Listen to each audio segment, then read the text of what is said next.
Hello, hello. This is episode 6 of Valeria Dominates Underrail. We're just gonna jump right back in. Last time we left off having finished with the rail crossing problem.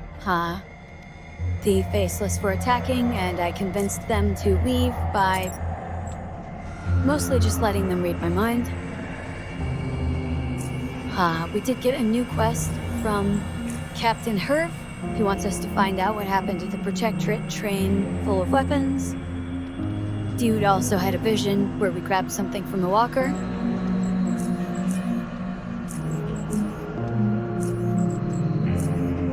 So, there's a few different things we can do right now. My inventory is quite full, so I'm just gonna see if there's anything I can sell real quick to the various merchants here in town.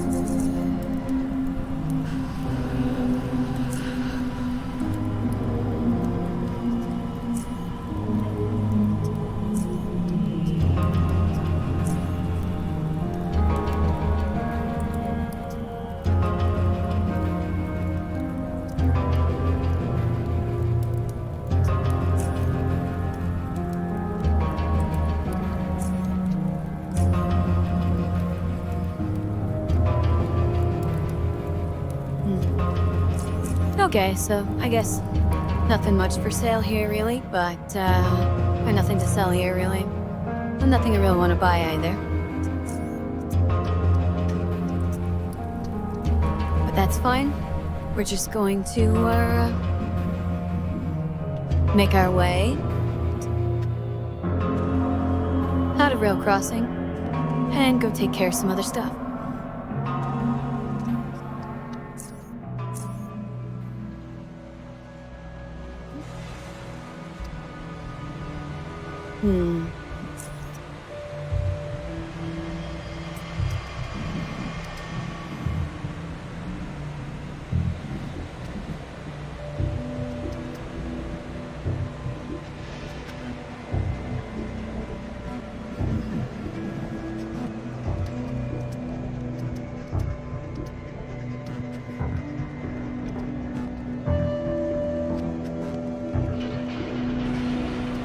So, a train that was supposed to arrive in rail crossing went missing, and the neat thing about trains going missing is that they have to stick to the track. So it's not going to be that hard to find. Just have to walk down the track and then find a place a train could have gone that is not rail crossing.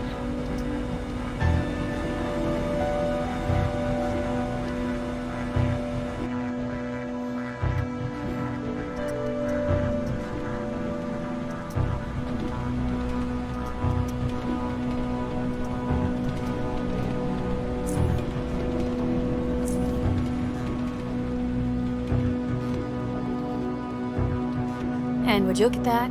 There is a turn in the track.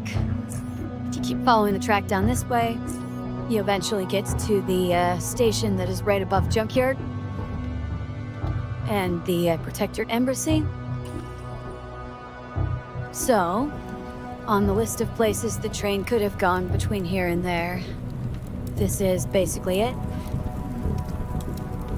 And check it out, bandits. I wonder where your lovely train came from. Well,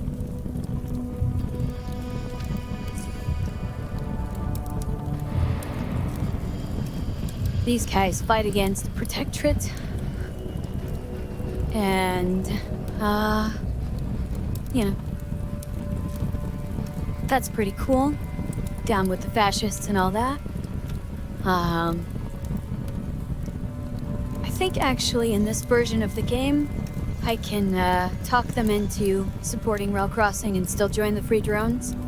Later version, those paths become mutually exclusive, but I'm pretty sure I can get away with it this time, so I'm gonna go ahead and,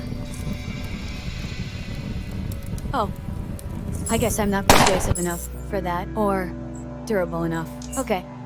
I am not gonna persuade anybody, because they're gonna kill me if I try to, talk shit at them. Anyway, free drones are some anarchists who fight back against the Protectorate because it, tortures and kills people and is trying to conquer South Underrail. So I'm gonna let them keep... Oh, I really should not have walked past that guy. They're very protective of the train. Okay, so we'll just go through this conversation one more time. Those dudes are doing a lot more damage than I can soak.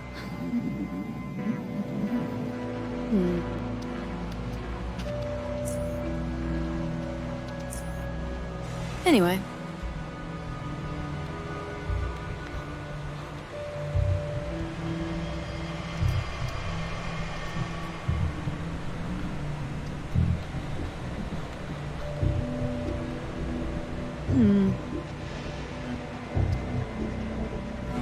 Yeah, I don't really get anything for doing that right now, so I'm actually just gonna put my game back up here. I'll come back when I have a bit more persuasion, so I'm pretty sure in this version I can both save rail crossing and still join the drones, which is what I prefer to do.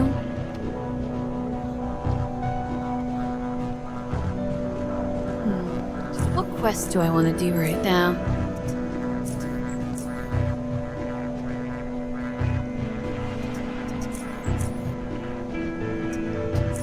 Yeah, there's some things I can do in Core City, so we'll try that.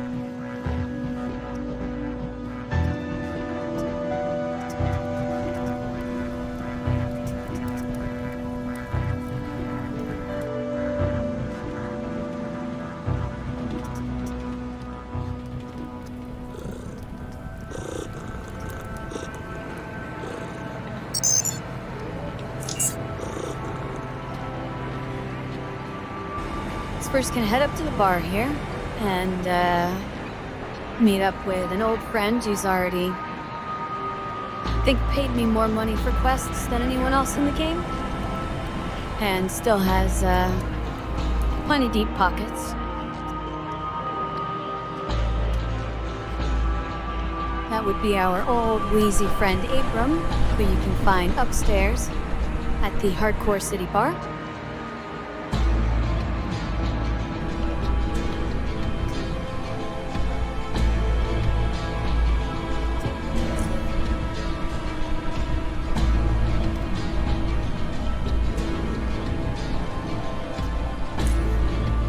So he wants to hire me for more jobs. Turns out him and Jack work together for some secretive organization. So I'll go talk to Jack. Also, here's Eth Lansford.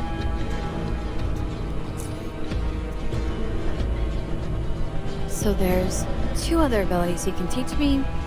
This one, I'm gonna learn for free because it's the most extensive ability he teaches.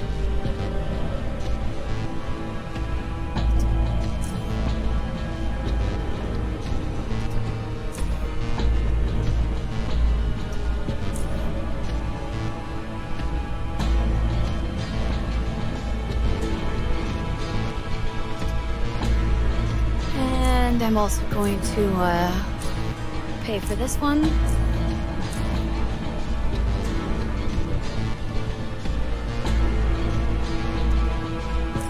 I've got quite a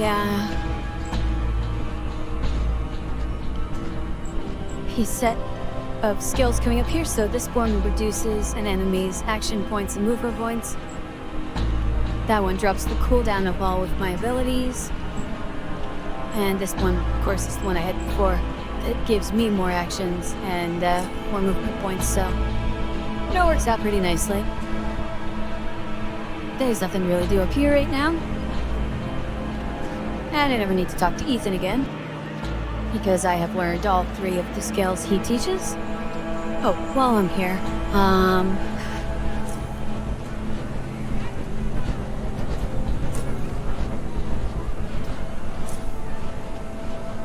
gonna, Gorski's in the back, so I'm gonna go talk to him, and also I can ask about Terry and Laura Baker. They were here, but they're not now. And, yeah. So if we poke our heads back here, there's a couple of different things. One is there's a guy over here who's gonna try to kill me. So I can take him out first.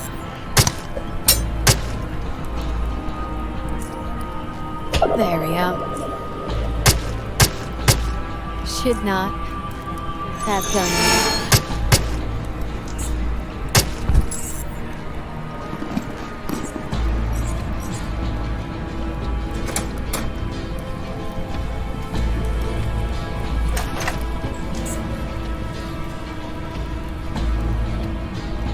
There's our old friend, John the Beautiful, who trades food for information.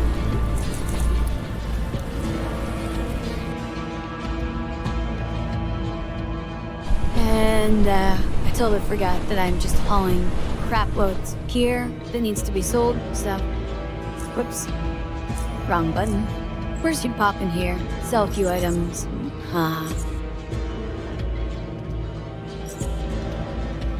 What'd you say? One of his gas masks in better condition than the other.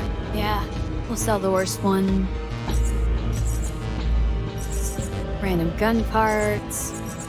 Lots of ammo. Okay. So, out of weight, out of my inventory. Good amount of money. I usually use this barrel right here for storing extra crap in Core City. For a number of reasons, one of which is that it's very conveniently located near a major transit point, which we're not going to be able to use for a while, but it will eventually become one of the major arteries through which we're going to travel around the game.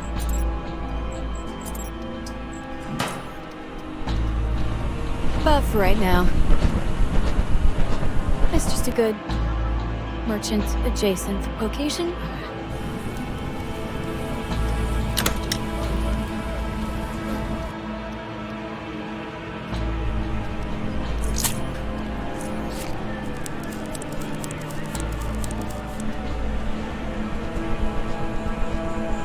There's old Gorski.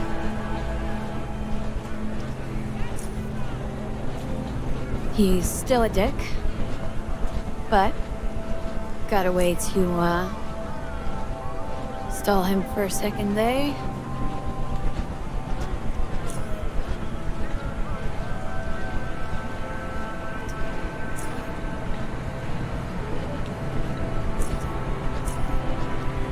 So, Gorski tells a little story about how they used to, kill people back in the day.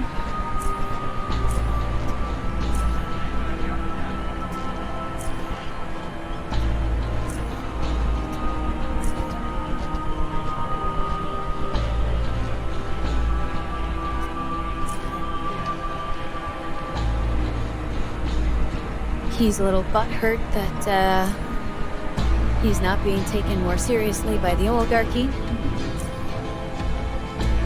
And has decided he's going to, reestablish himself on the streets here.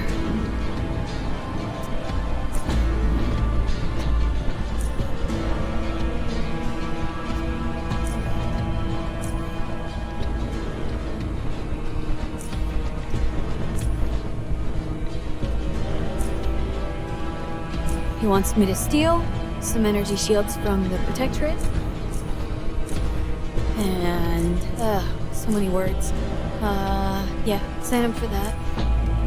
He also wants me to get a faceless drill up and running.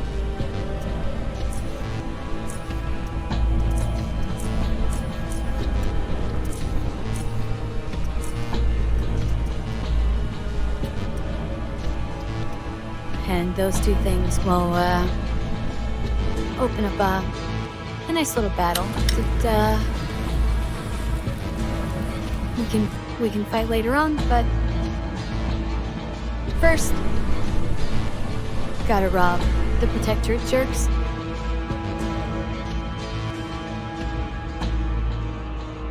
This is a pretty tricky place to slip into.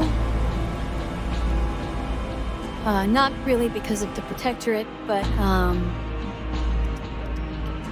specifically because there are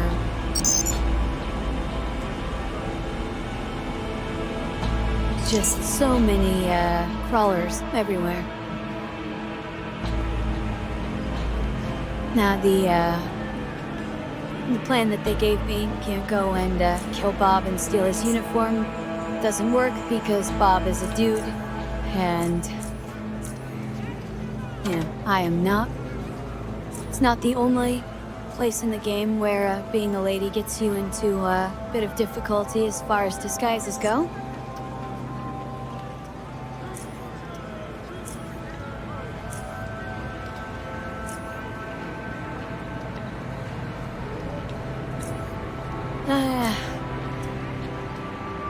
Anyway.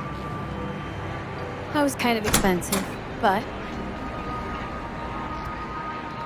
it does give me access to this room. Would have been much nicer if I could have just pickpocketed the key from him, but it's in the budget.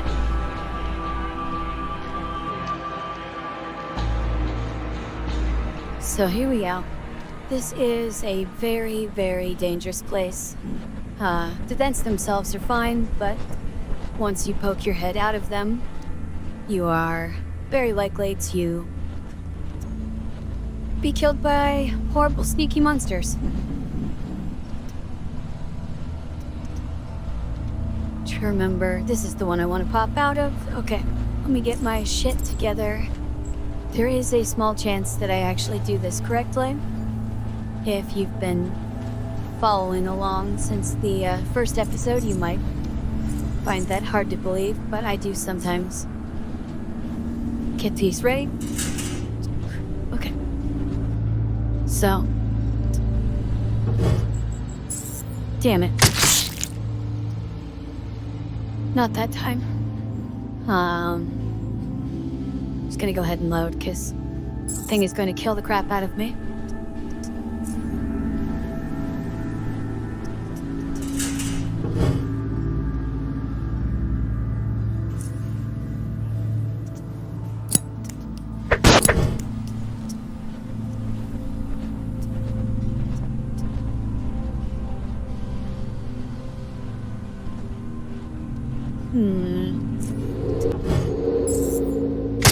Not work out how I thought it would. Go ahead and see if this does anything. It would be foolish of me not to bring an antidote down here, but oh, apparently you can enter a vent shaft in combat?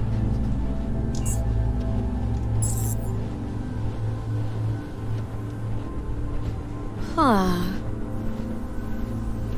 So this is all pretty confusing. By the way, those things, their poison makes it so that you will kill yourself if you try to heal yourself.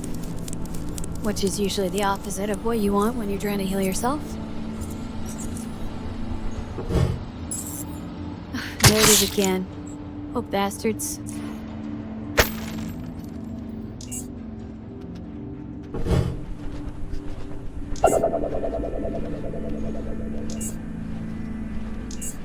So, what I was trying to do, and it does not seem to be working, there's, a guard.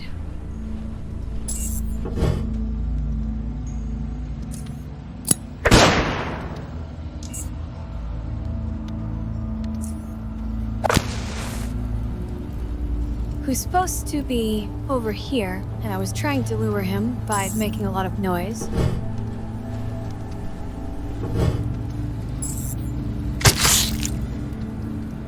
But he just doesn't seem to be, interested in coming over here and starting a fight.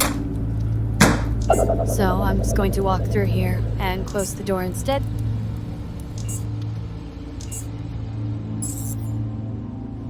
And then we're gonna wait for hyperallergenic to wear off so that I can heal myself before moving on. Usually my approach down here is to make some noise. The guard comes out, fights the Deathstalkers, and then I clean up the pieces because it's much easier to do it. Just standing there. What do you not care about grenades going off? Oh, man. Yeah, the goal is for him to,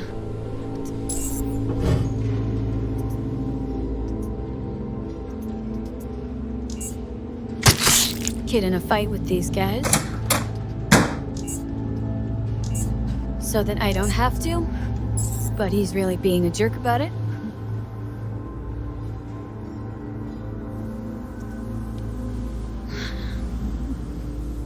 Once again, now that I have this area here, and I've got all my trusty traps, I think we can still take care of those.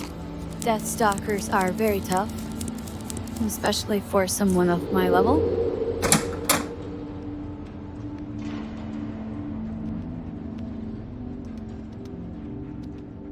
But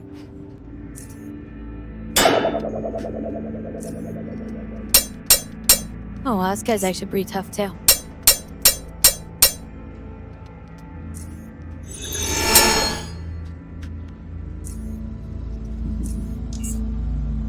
I kind of thought that was gonna go better.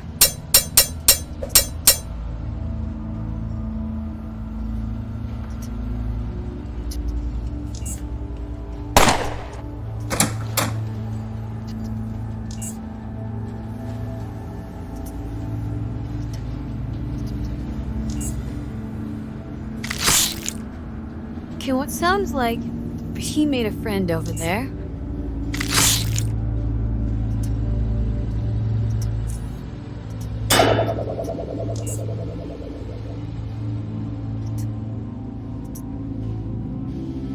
Okay.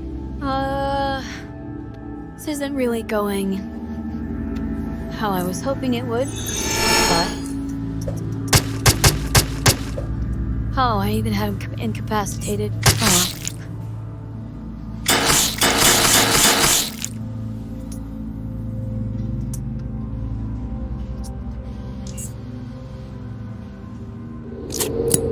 well. So close.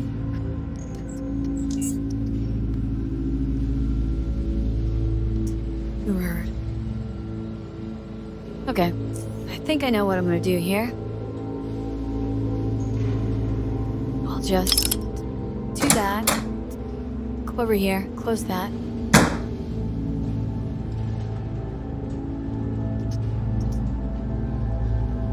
And then wait a little bit.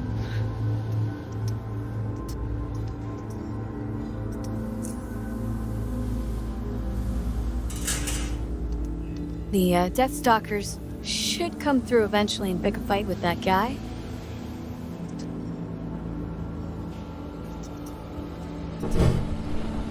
They're really being, very unobliging about all of this.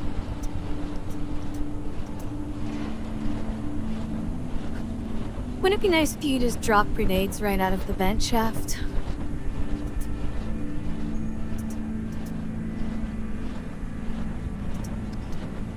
So... not gonna lie, kinda thought they would have picked the fight by now. Oops.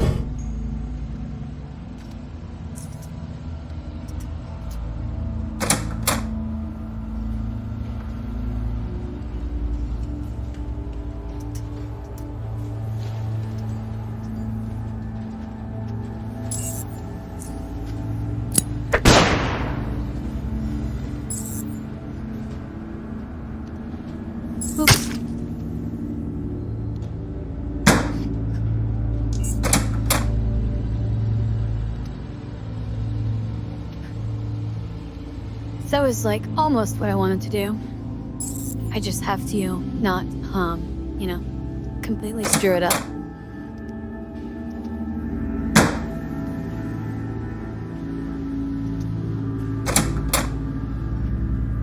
So, puck a flashlight to get his attention. I'm going to wait until I have my stealth on, and then I'm going to close the door.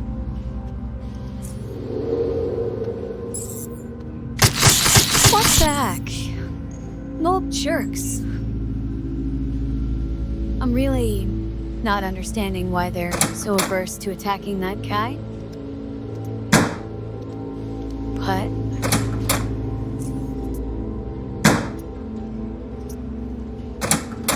here's what we're gonna do. Throw that. Step over here. Stealth. Close the door. There we go. Fine.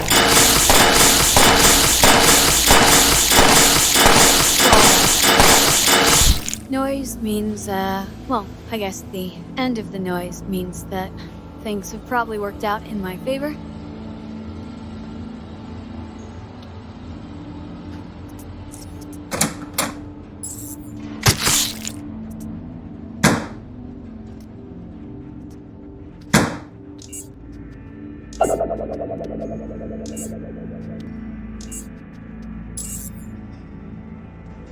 Oops. That's what happens if you use a health hypo while hypoallergenic is still active. What I'm actually gonna do here is open the door and then... Oh, that guy's literally right there. And I missed. Okay. I missed with every single attack.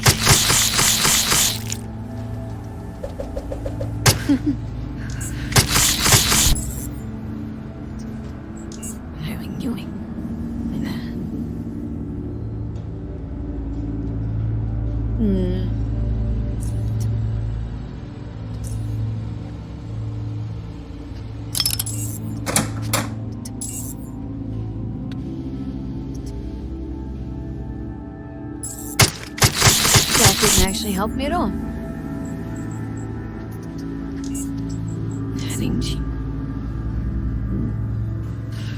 Okay. I did not do myself any favors at all by getting them into this room. I don't have a good way to take down that Protectorate guy.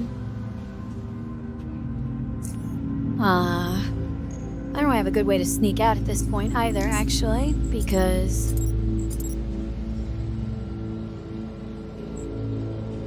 how my saves are looking. I'll go with this autosave. And then... make a,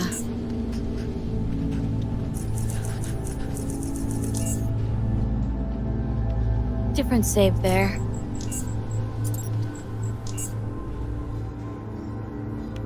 No, that's the one where they're gonna kick my ass.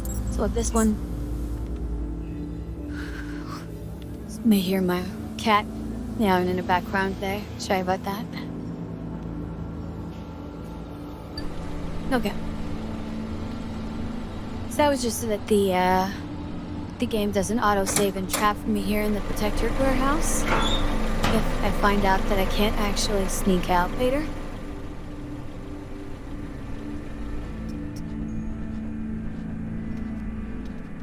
I'm gonna slow things down for this.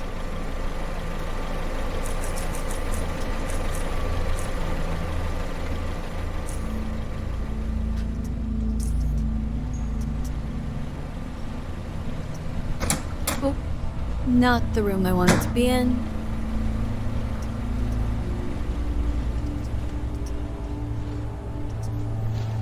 Oh.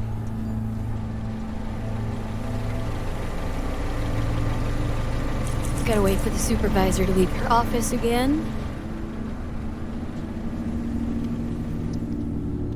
Sneaking through the Protectorate warehouse is really just a matter of getting your timing right.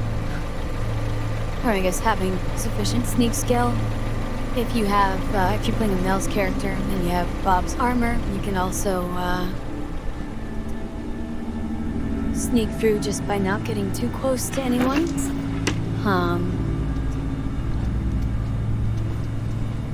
Alright, let's be here. Boy, this is getting a little tense. Yeah, he caught me. Not to help. Okay. So that was an example of bad timing. We're gonna try this again.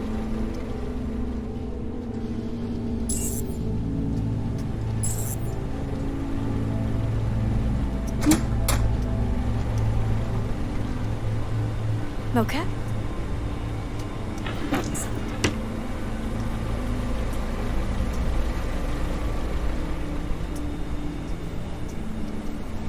As long as you don't let anybody get too close, you'll be okay. If I can just get myself into this room and hide around the corner. Yeah, there we go. So, nothing to steal in here, but it does get us, yeah, out of their line of sight. There's another box you can hide behind back here. And these rooms actually have quite a bit of stuff in them. Take all of the ammo because that's easy to sell. And that's actually a pretty good knife. Honestly, I'm probably not going to end up using it, but it's not like I'm going to not steal something that's high quality. I just can't help myself. Here's the energy shield emitters that we actually came in here to get.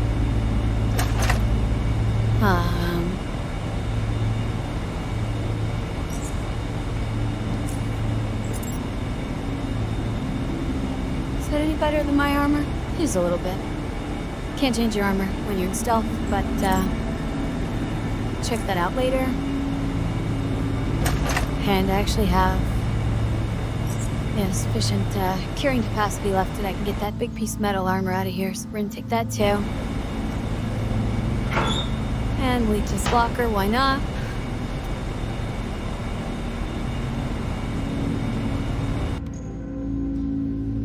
I don't remember if there's much worth stealing in storage room 3.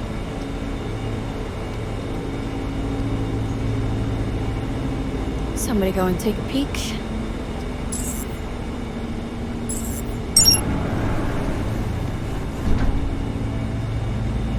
Looks like there's nothing worth stealing in storage room 3. Poke our head back into 2 here. Wait for the timing to work out.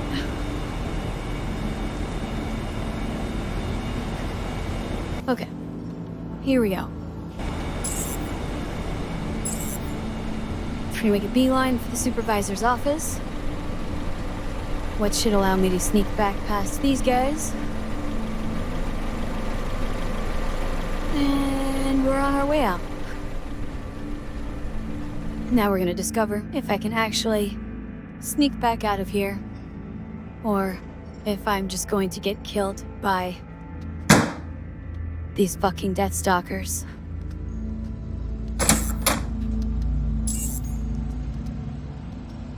They're definitely closing in on Mary now. Whew. Can't believe I did that without even getting hit. Okay. So, yeah, even if you can't fight anything down here, which at this point, I really can't, you can still sneak into the Protector's warehouse and steal all their shit. You just gotta want.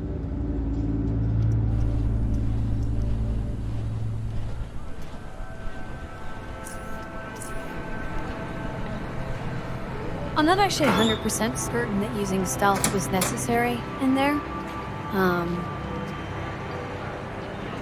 Because it seemed like one of them had spotted me, and I just wasn't close enough for it to matter.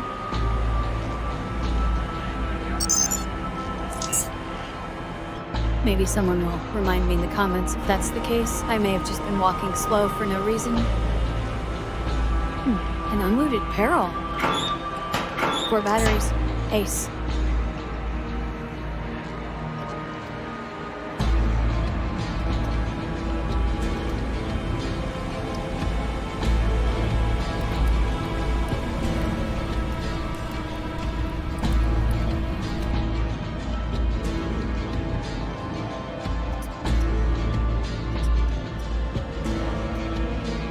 everything back up here so that we're not spending quite so long walking across the map.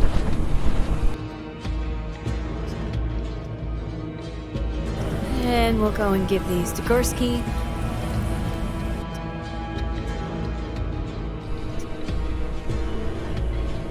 Depending on the path you take through the game,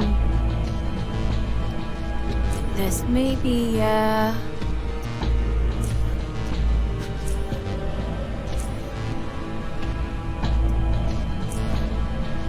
maybe the first energy shield to get, but I already bought one. He's gonna get those set up, and I'll get a free energy shield later on as a reward for doing that.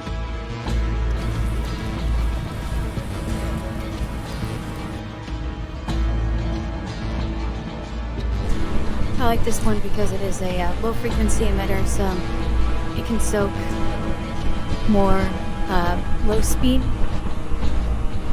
damage. The amount of damage that shields absorb is based on the speed of the attack, and low speed is most melee weapons. Like you can see impact speed on both of these very low. Yeah, versus rifle, which has a high. Since I spend a lot of time getting real, up close and personal with my enemies, having the ability to soak some of that is helpful.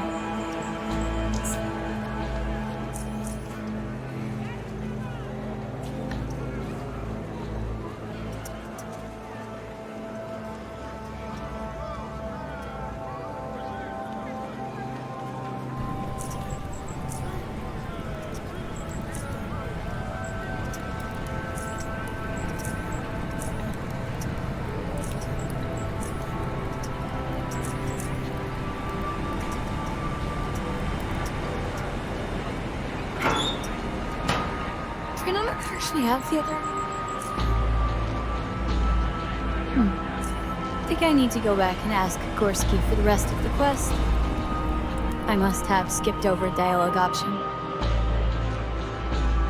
I'm trying not to spend too long sitting in the dialogues to make this a bit more interesting for you guys, and just narrating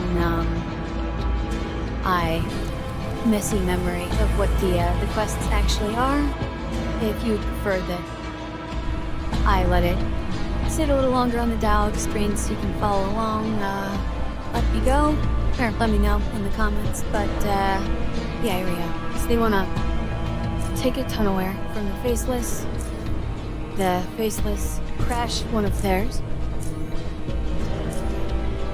and they want me to get it ready for them.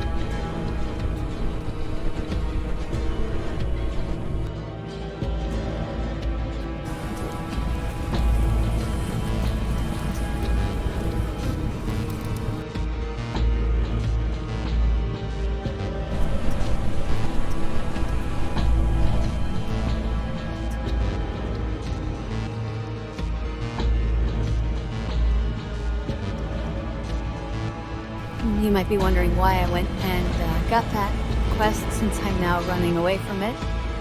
But I just wanted to grab it while I was thinking about it.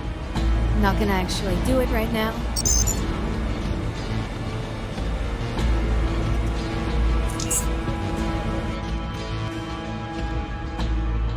But I wanted to add it to the list.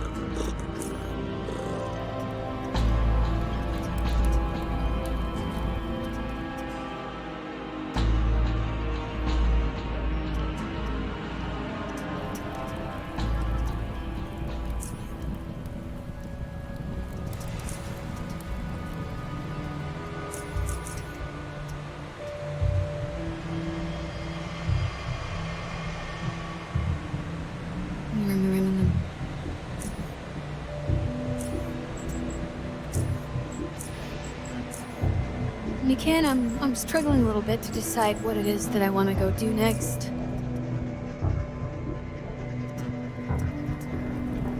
And I just remembered that I never went and got my quests from Jack Quicksilver. There's 3 different quests that I can do for him, and I think all of those are within my means right now.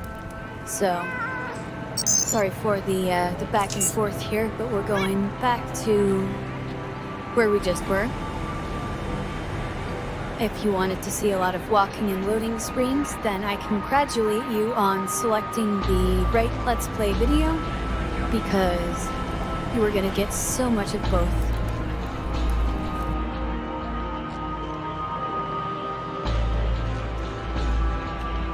By the way, this is like the first time I've really, editing these videos is the first time I've heard so much of my own speaking recorded.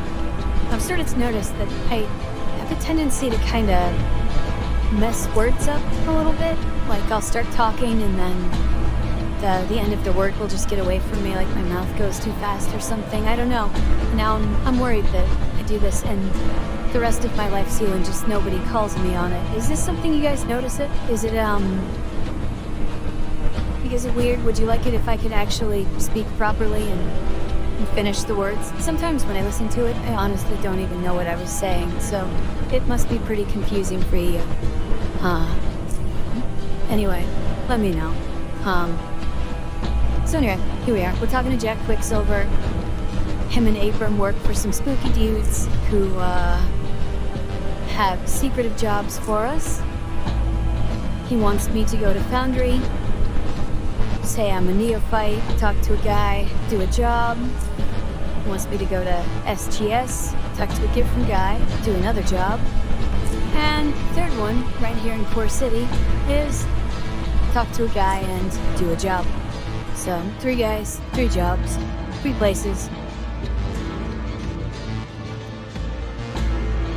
And the guy we need to talk to here in Core City happens to be back down where we were by the train before we came up here. So I'm literally just doing this the least efficient way possible from a walking perspective. You're welcome. Getting all my steps in today.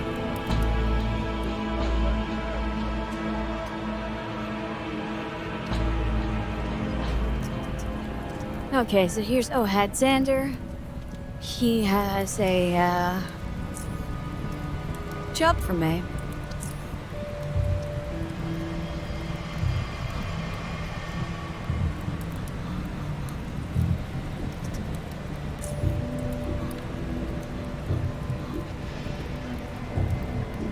Daniel Arda sells a unique combat drug called Hercules and has extraordinary abilities.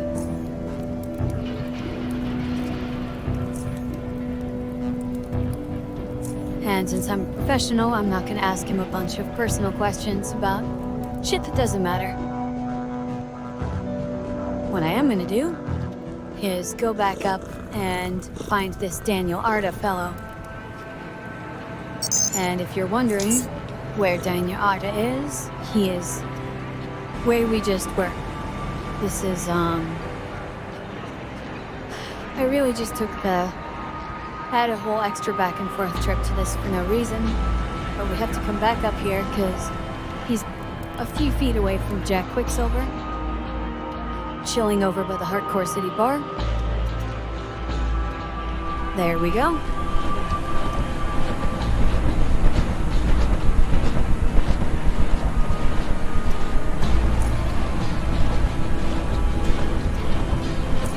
This guy sells the most powerful combat drug known to man.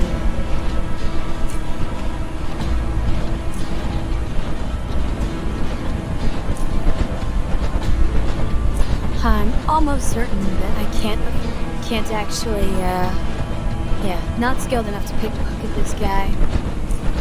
And I'm never gonna have mercantile, so 500 freaking Sharons. It's like the most expensive quest in the game, pretty much. But I now have a combat drug that boosts your strength, dex, agility, and constitution by 5 for 10 turns. You know, if you look at my sheet, that is an amazing bonus. Yeah. The thing he doesn't tell you is at the end of 10 turns, you die. The combat drug will kill the shit out of you.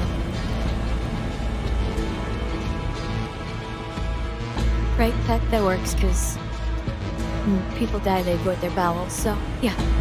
Okay, anyway. I spent just a tragic amount of money on this. Oh, I missed those monies.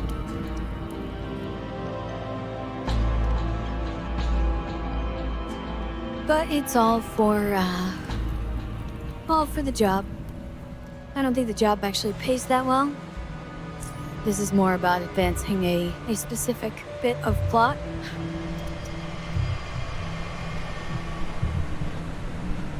So we're here in Southgate Station. We're gonna go down to medical. Because Dr. Pasquale over here is going to, test the substance for me.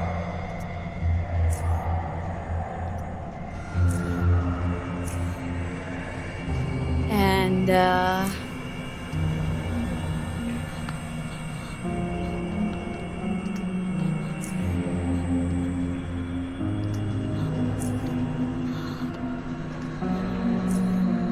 he gave me the evidence so I can, expose that guy straight.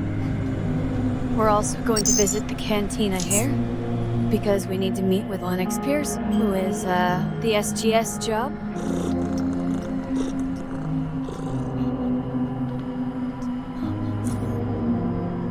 I've been sent here to investigate a murder on his behalf.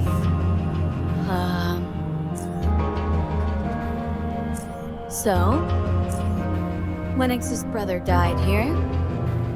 And it was kind of suspicious. Lennox hasn't been unable to let it go, but the investigation didn't turn anything up.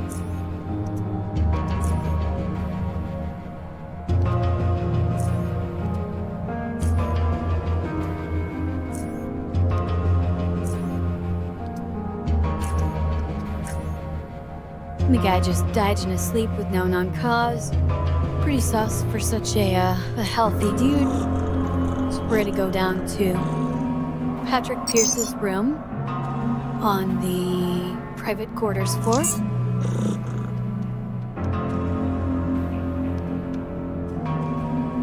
It's this door.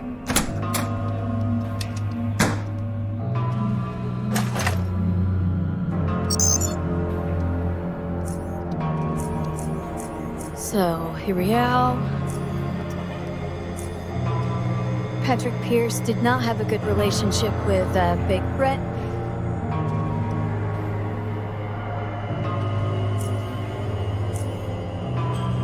And was kind of grumpy. In general, it seems like. He has a bad back since the Core City riots. A useful detail later on. There's a door lock pad in medical that has some issues. And Quentin sort of teamed up with Big Brett in being mad at Patrick. Not a whole lot more to learn from there. Broken thermostat.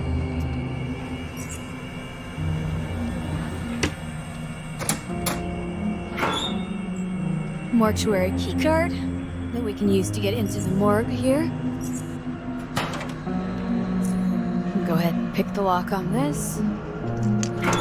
Not quest related, but free gun. Okay. That's everything in Patrick Pierce's bedroom.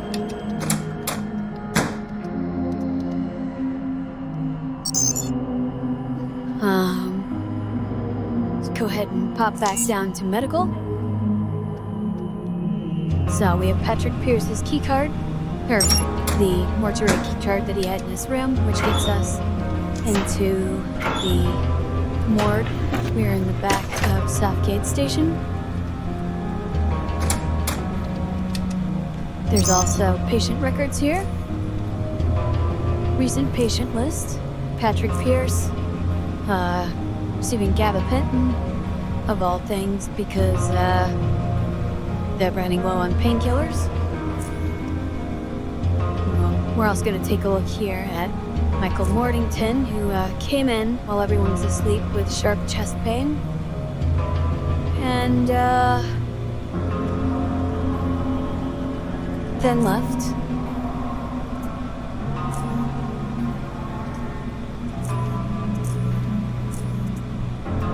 It's also medical inventory. We're gonna take a look here.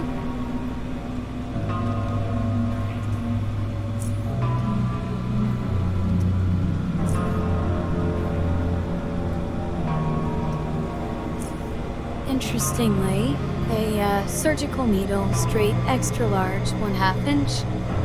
1/2 inch, that seems kind of big. Whatever, half of something. Oh, one of two. Wow, yes, one is missing from the operating room. Well, big sturdy needle. Quite strange. Anyway.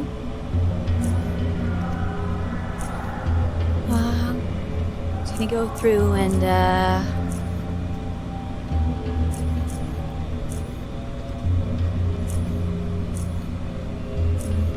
get the information I need here.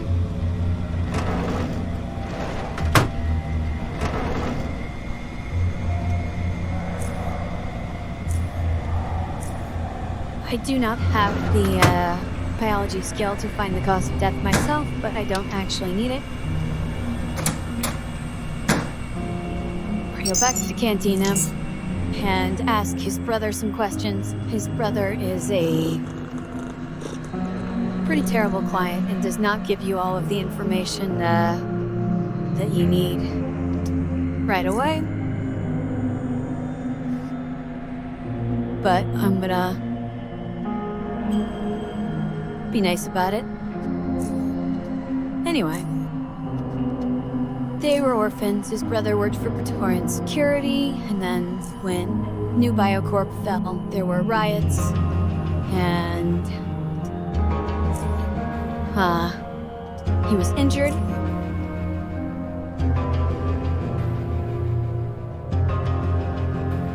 And when you have, a spine injury, and you work for security service, you just get fired because it's a pretty brutal world here.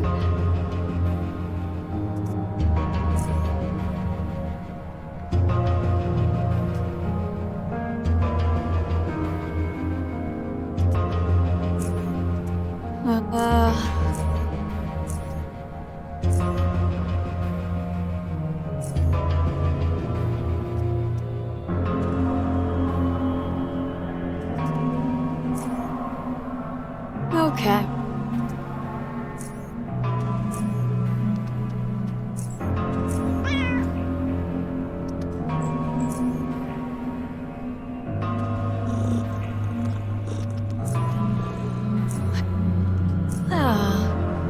I think I'm maybe missing something. Oh, no, I know. Okay. I know I need to talk to you now. I was looking for a clue that you don't get at this point, but everything's pointing in Core City, so that's where we're headed.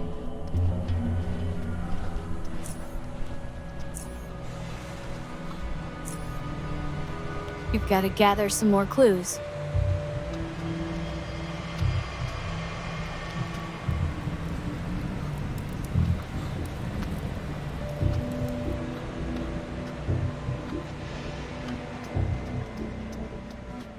This is actually a fairly expensive quest to pull off as well.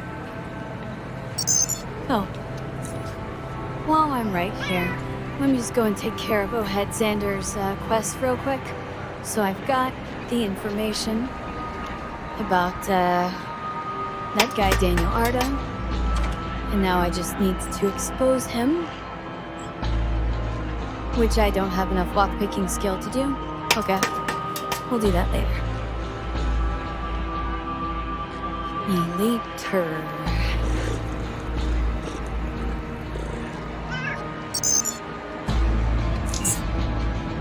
Always something. I can pick a 61 and manage a 75. Yeah, it's gonna be a level or two before I could pull that off. I think there might be a key somewhere, but I do not remember.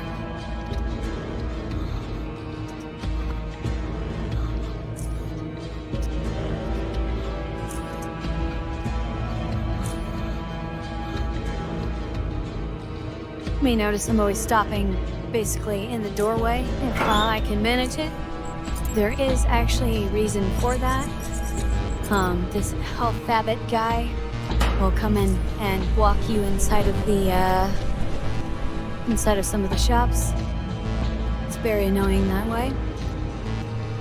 So I stand defensively when I'm shopping in Core City. Right. I came up here to see John the Beautiful. We need information on Patrick Pierce. How do you get information? Remember the guy in Core City who,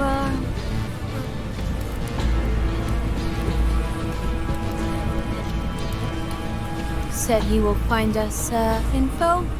Yeah.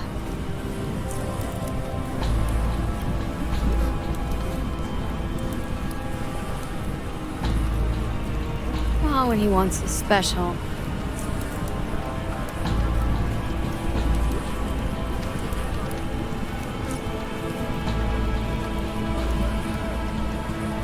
I gotta go see Mo and get John his special meal.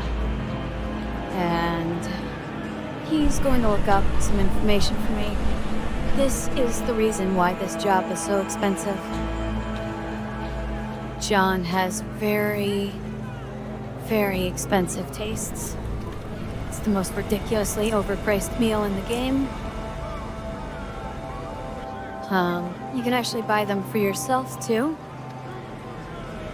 And there is a reason to occasionally do so.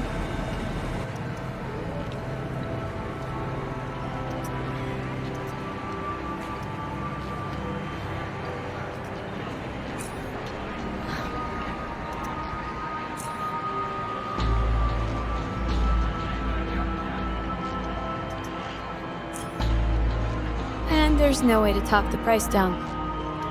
200 freaking coins.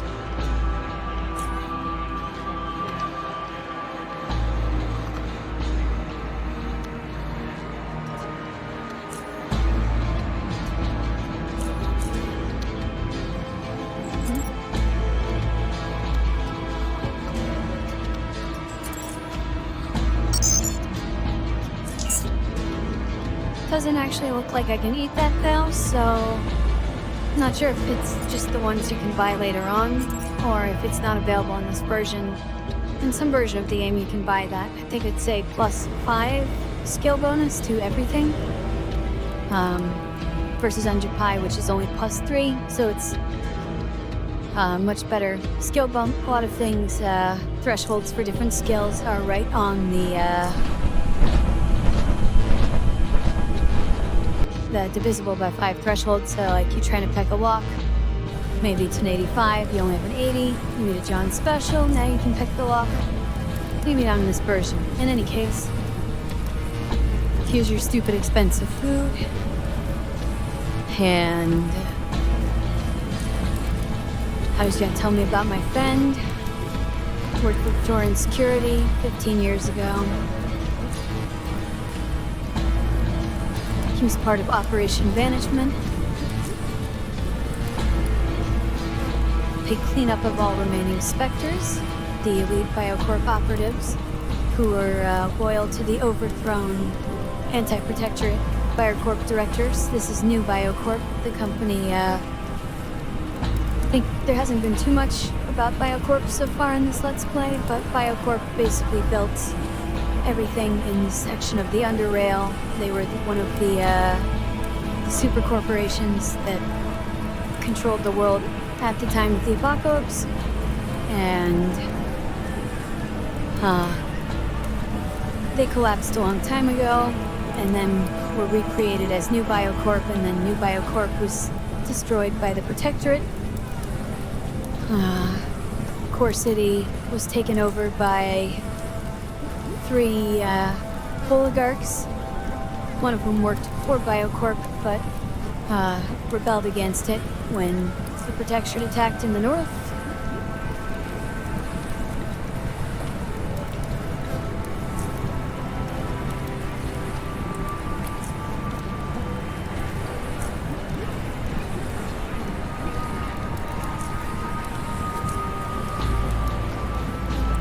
So now we know that Patrick Pierce was a elite Protectorate, or Praetorian security, who took out a bunch of Spectres as part of Operation Banishment.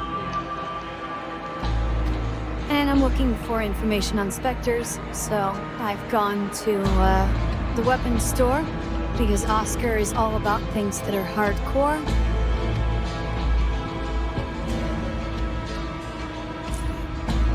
Hardcore, man.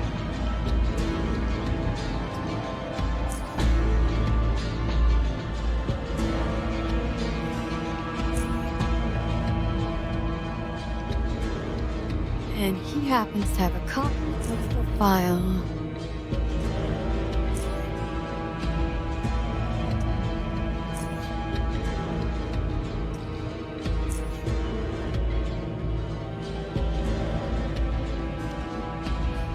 And I was persuasive enough they would have to pay him to look at it.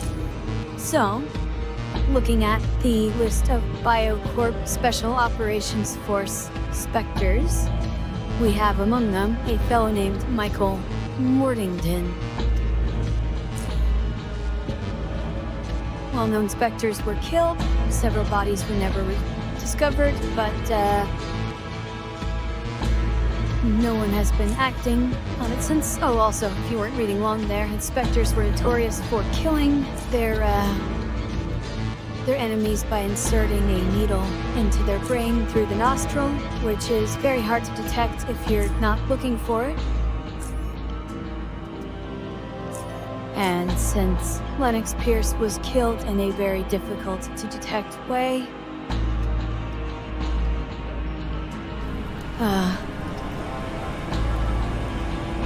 it kind of fits, doesn't it?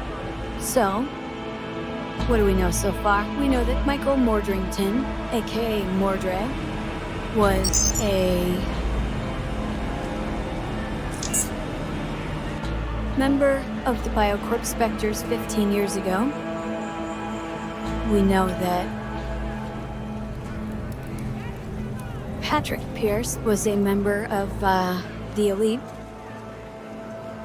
Praetorian security force that took down the Spectres as part of Operation Banishment, which means Mordray has a reason to want to get back at him. Killed a lot of Mordray's friends. We know that he has a way to murder a fellow sneakily without easily being detected. We know that there's a missing needle from medical, and we know that he was down there in the middle of the night while everyone was sleeping, and turned out to be just fine. Also, the keycard on this lock was all messed up. That's because Mordray broke in, stole the needle, and used it to kill Patrick.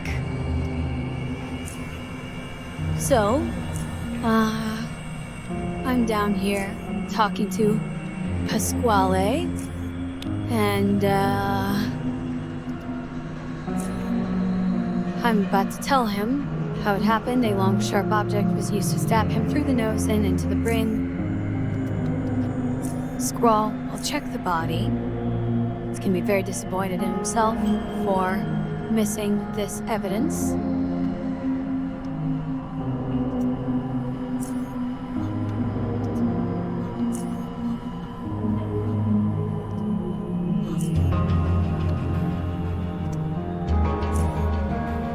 The doc is understandably shaken by all of this.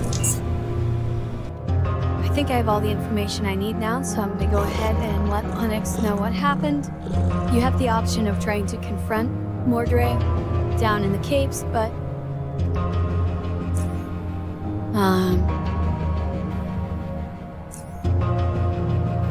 you know, other than stabbing the guy, there's not a whole lot of advantage to doing, so I think I can get a unique oddity off of him. So maybe I'll just go down and see if I can actually take him out. He's pretty tough, as I recall, but I do have the power of kicking him in the nuts, which may be enough. I really should repair my kukri.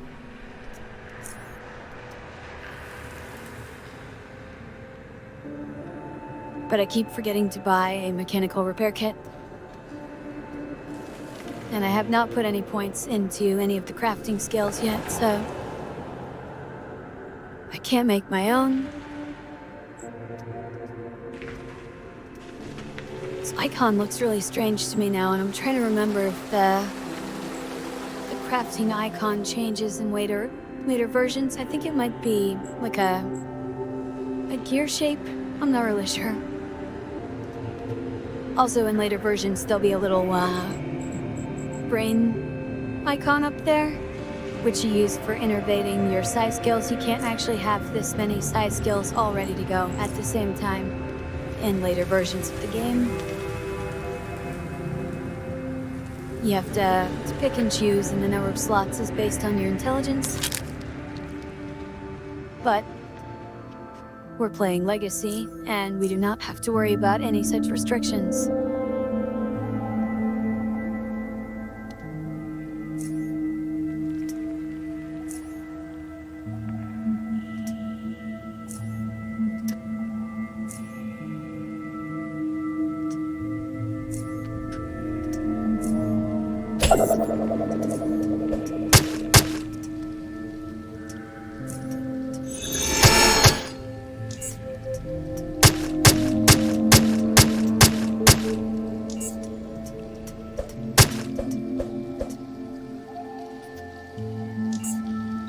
He's got a rifle. Okay. Yeah, I kind of thought that was what was gonna happen, so... I'm not even sure that was the right way to do that. I think if you don't persuade him to attack you first, it might make, It's here. Oh, it's an uncontrolled zone. It would have been fine, probably. But... I think without, at least having kukri available to get some lots of critical hits in there... pretty unlikely that I'm gonna take Mordray down. And it's not actually necessary. He has a little Spectre pin thing. Definitely not within my pickpocketing skill. But it doesn't matter. It's not even clear if Mordray actually is like arrested or escapes. Has no impact on the quest itself.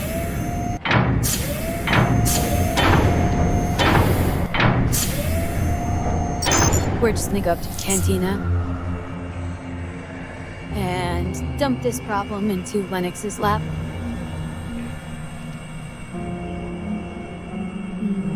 Let's see here. I have reasons to believe your brother was murdered.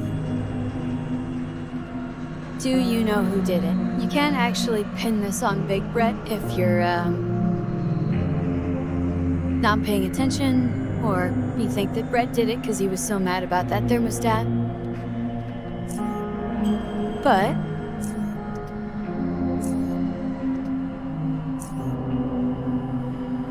something was used to pierce Patrick's nose. Spectres are assassins that do that. During his days in security, Patrick worked against the Spectres. Mordray was a Spectre. Murder weapon clues. Patrick was killed with a large surgical needle.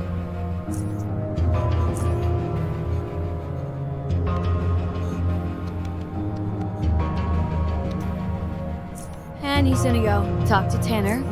And I'm gonna collect 3,000 experience. Get myself a little level up. Let's go ahead and put some more points into my 3 favorite skills here. And... okay. Actually, I can make that at 70 because I've got the +5 lockpick, so... where do I want to put the rest of my points right now? I don't really need any more temporal manipulation at the moment. I think I I will take it up to 75 at one point, but right now, I can wait. This is a level where I get a feat, so I'm just gonna look at my sheet really quick. I've been putting a lot of my skills off because I'm hoping to,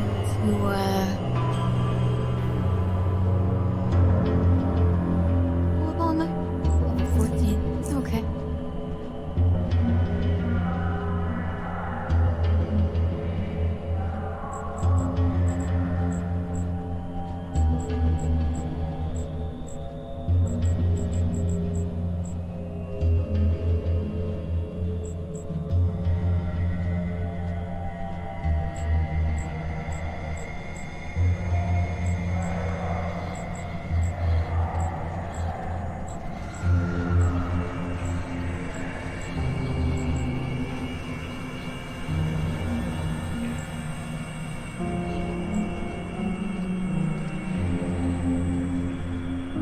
This is a very useful, oh,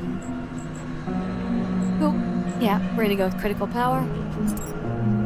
Increases my critical damage bonus by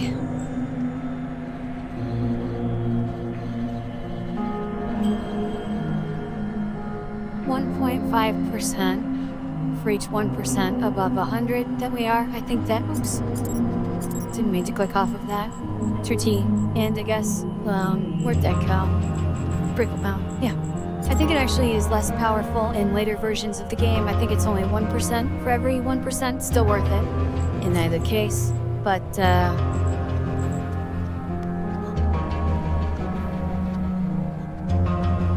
and then the other thing I'm going to do here, I am going to put some points into biology. Start bringing that up.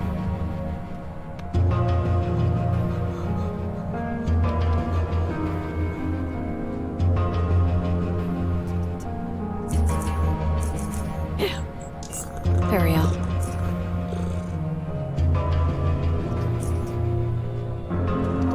Do a little bit of trading with old Jonas here because he is my, one of my main sources of bear traps.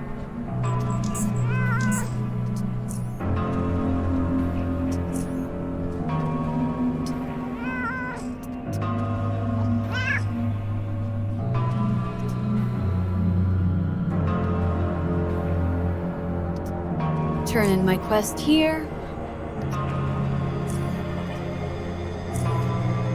So, Tanner wants me to find the acid hunters who had the wacky device that drew the faceless to rail crossing. Gives me a tiny amount of XP and sends me on my way. I don't think he pays me for the information I just brought him. Not the best boss I've ever had. So we're gonna buy 3 of these repair kits and sell some bullets. That way I can get a knife all fixed up. So the critical damage bonus on this knife, you may notice, is only 100%, and the feat I just took gives you a bonus only for, damage bonus that's above 100%, but I also have cheap shots, which gives me an extra 50. So on top of that, I then get another 75. So 225% critical damage bonus now, and 31% chance to crit.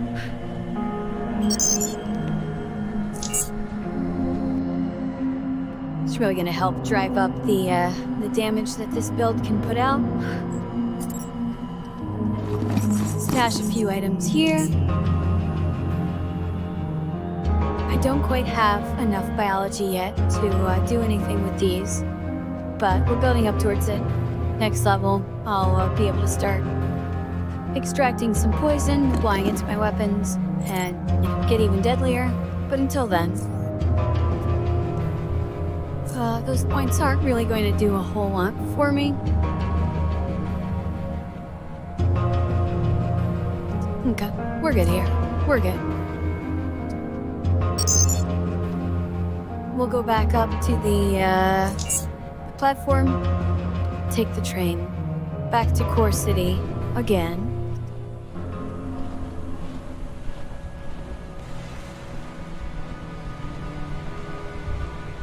Lot of back and forth here.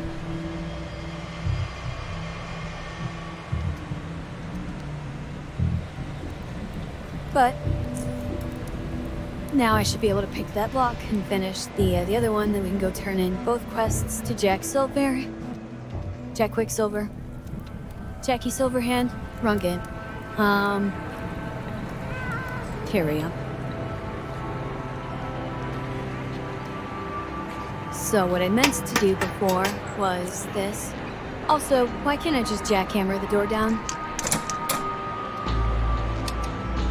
Hacking, access granted, add an advertisement.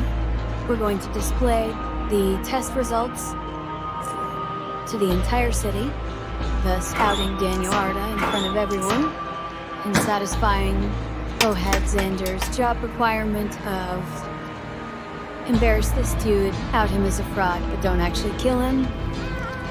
Killing him would be a lot easier.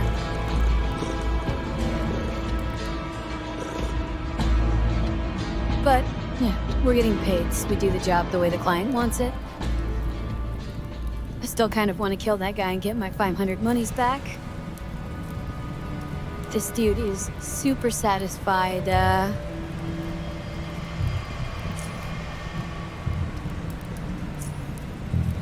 with the quality of my work. As is Lennox Pierce, so I'm a freaking professional, alright? So let's go turn these two jobs in, get paid.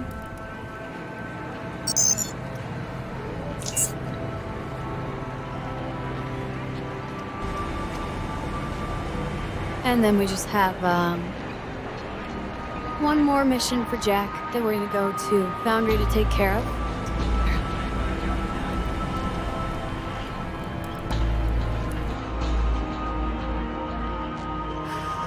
Should be great.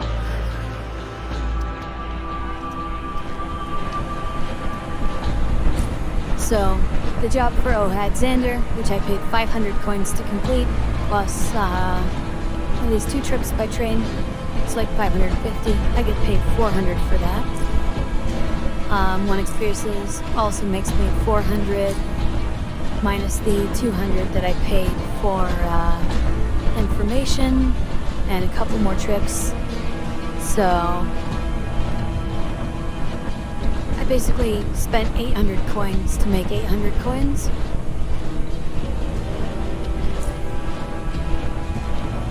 Which is not great, but I did get a decent pile of XP for it.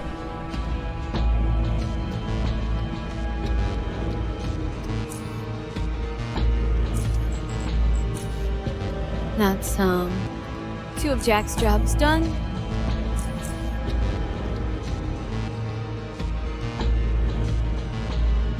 For the 3rd one, we're gonna go to Foundry. And because I am still reeling from the price tag of completing the first 2 quests, we're gonna walk.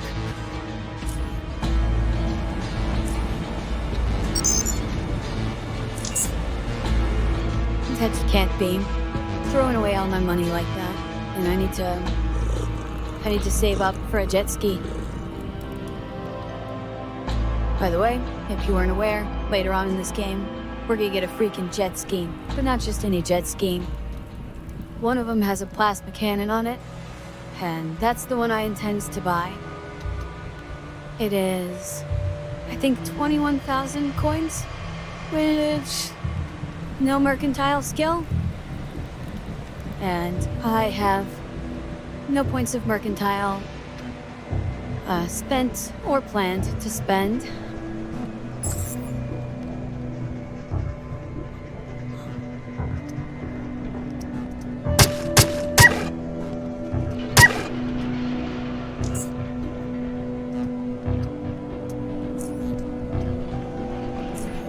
Really? I can't get a angle on my car? Whatever.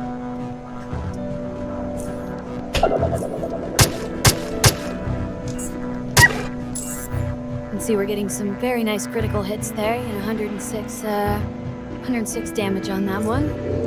It's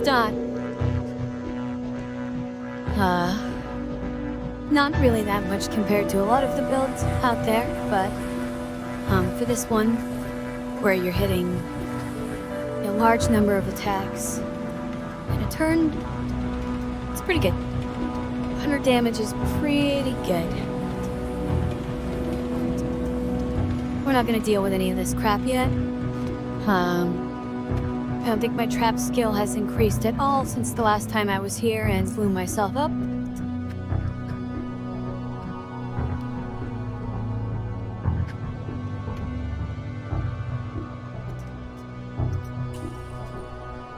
And there's plenty of other things that I can work on right now.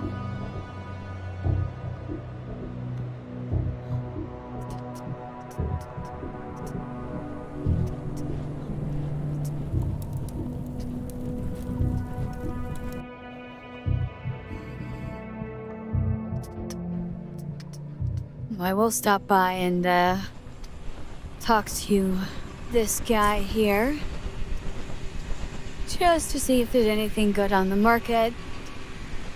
Doesn't look like there really is.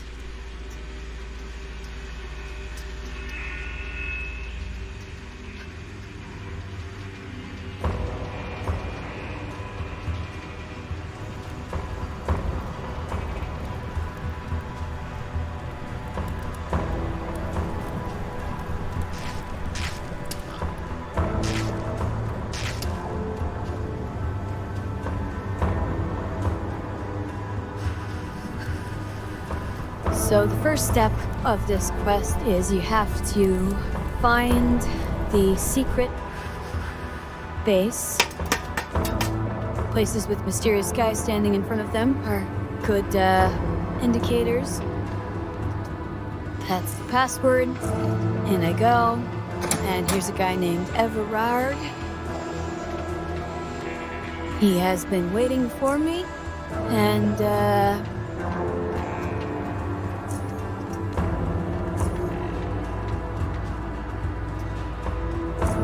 a guy named Todor was caught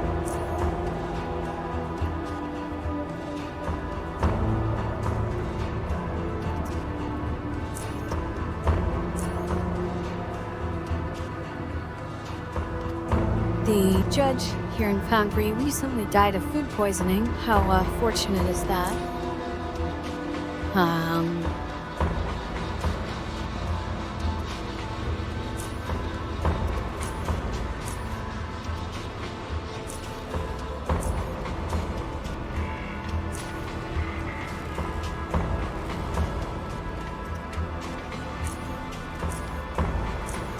Anyway, my job is to get Todor out of prison before he talks and compromises the operation here. He's not like the world's best dude on account of being all murderous and such.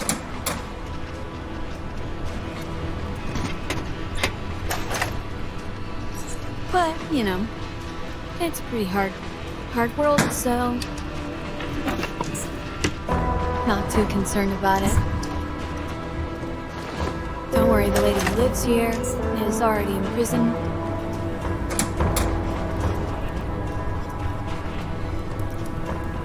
So we can just steal all of her shit. And that's not really gonna be a problem.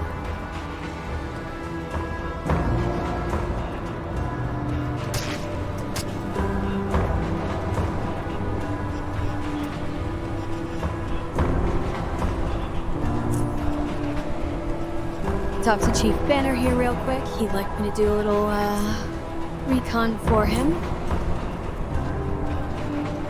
which I'm going to go do because I think I'm probably already in the clear since I found out that Evelyn Ingram was a murderer and turned her in. But it helps to have the Foundry Guard already consider you a trustworthy individual when you're trying to get someone, off on a murder charge.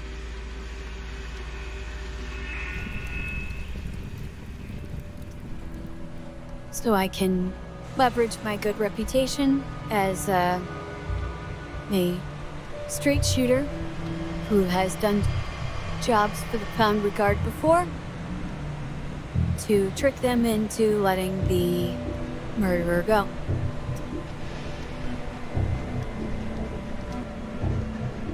So we're just gonna do a little bit of recon here.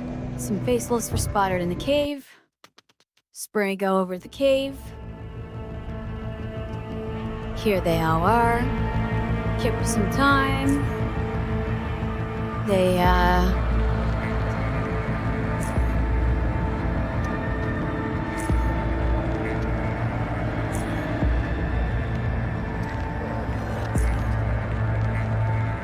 They're looking for a cube thing that was taken by Cornell and is in Core City.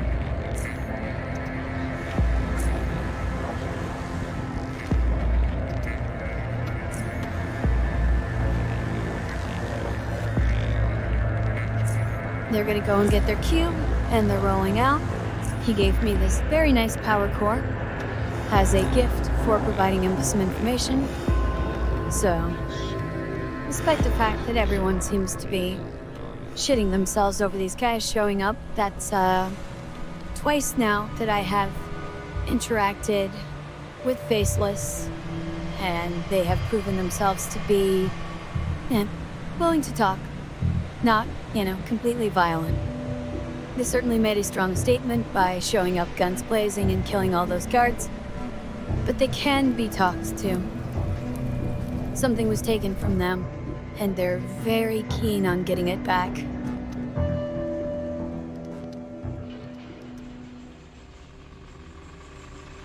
It's understandable, someone takes your shit, something very important. In any case, they were pretty chill, and they even gave me something for my trouble. You can, of course, choose to just fuck them all up.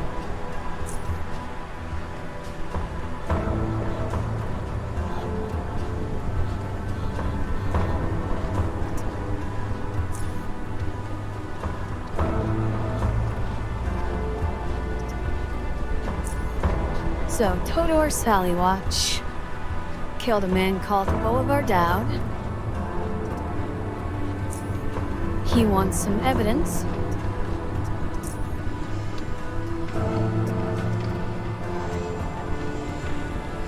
So, I need to talk to Todor.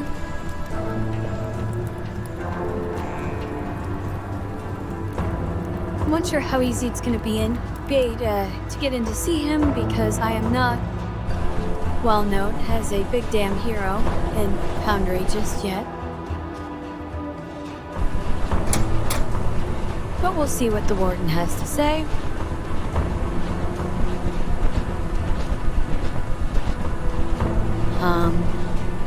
There's a lot of, I think, really nice world building, kind of worked into all the details in Underrail. Here in Foundry, where the air is very rough, this woman's voice is quite gravelly. Just lots of little details worked in everywhere. It's very consistent, and I'm a big nerd for that. Something else that's pretty cool, she grows flowers. Like, I'm not sure if I've seen flowers anywhere else in the game, maybe at the Institute, but that's much later on. But what an extraordinary thing to be keeping flowers alive in this underground tunnel system where no one has seen sunlight for hundreds of years.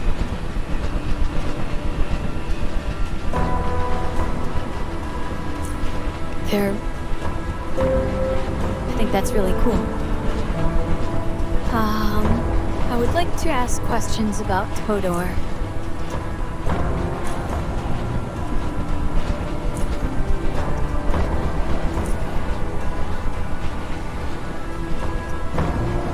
So, because Todor is my cousin, I can go and meet him.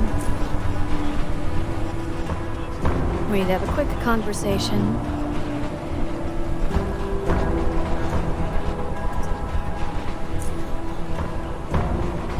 Presumably she's being polite and, not listening over the cameras. Gotta love when, there's a fair and impartial legal system that you can exploit by, relying on the decency of the people trying to catch the criminals. Anyway.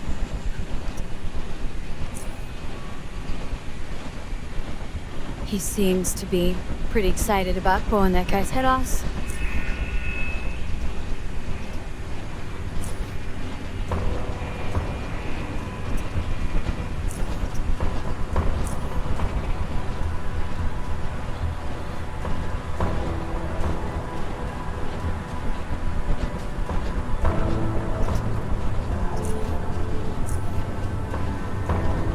Okay. That's all I needed to talk to him about.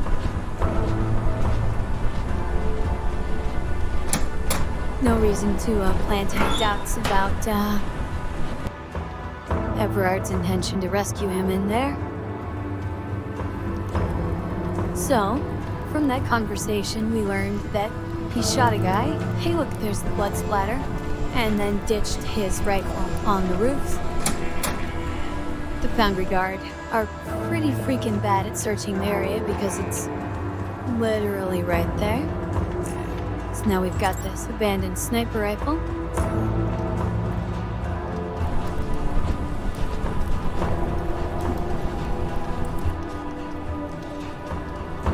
And we also learned that the man who was shot, Boulevard Dowd, was there meeting with another arms dealer. So, here's the gun that killed Dowd. Dowd was supposed to meet a merchant named Mykos, and Mykos had him shot. Is the story I'm going with.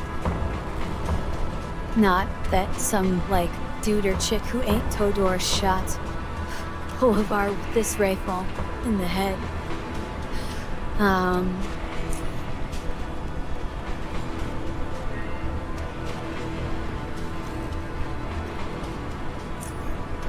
And as I've already proven what a good investigator I am, and he trusts me, I can take the rifle and information, see what he can turn up.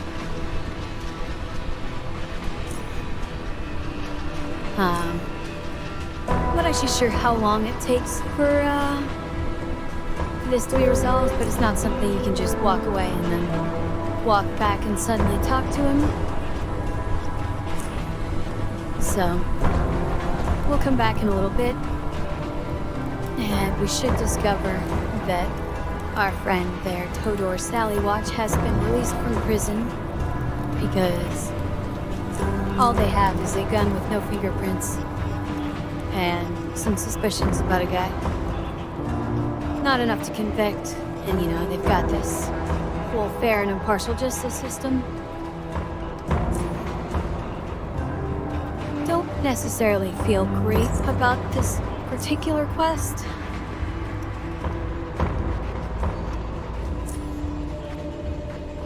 But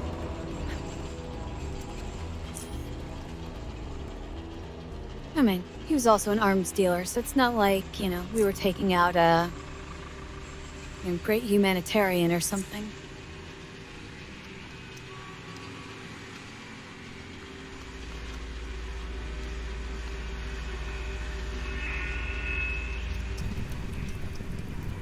Anyway, with that taken care of, we can, step back out of Foundry.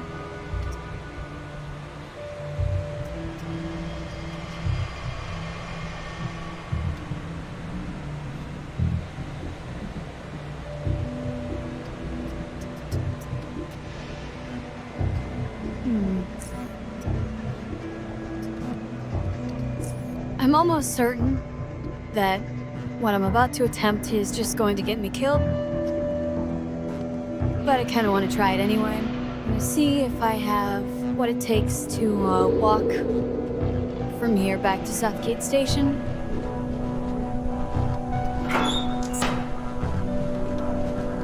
Not just because I want to avoid paying for the train.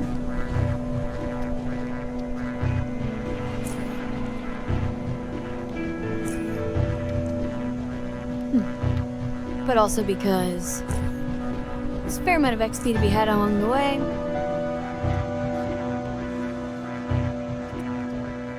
I think it would actually be worse if I tried to, yeah, okay. Definitely not going that way.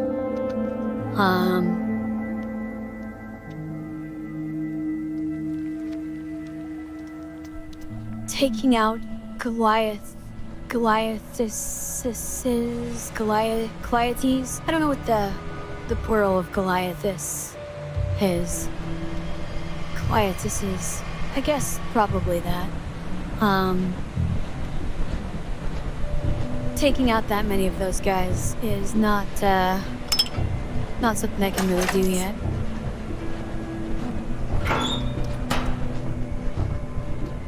But we can sneak through these upper areas, and by upper areas I mean we're in the lower Underrail, so about the middle of the available map.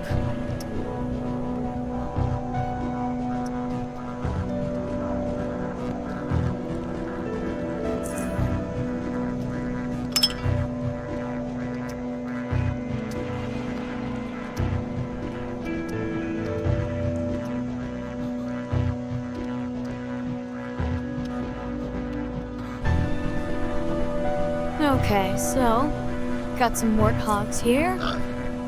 Warthogs have a pretty powerful charge attack. And in general are relatively strong melee warriors, so we're just gonna put down the standard double set of traps here. Make sure that none of them can actually hurt me.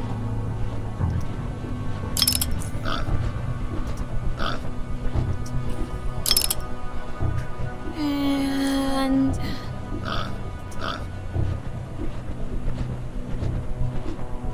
there we go.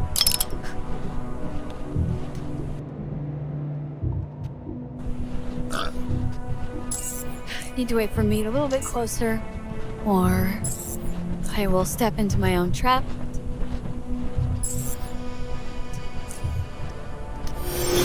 There we go.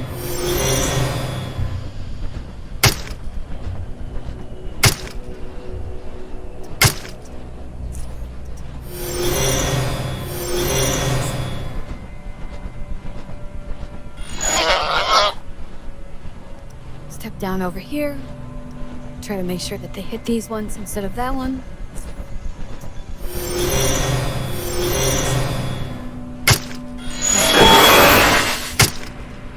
Okay.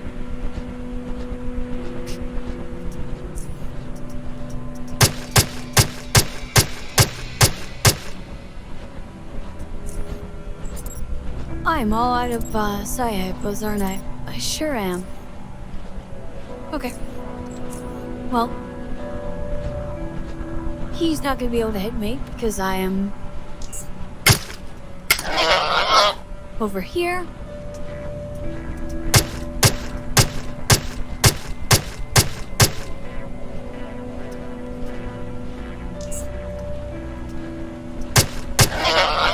And he's still trapped for another turn.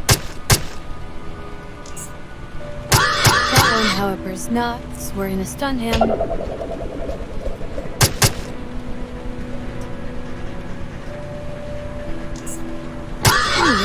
Almost dead. And I'm gonna come down here and run around the corner.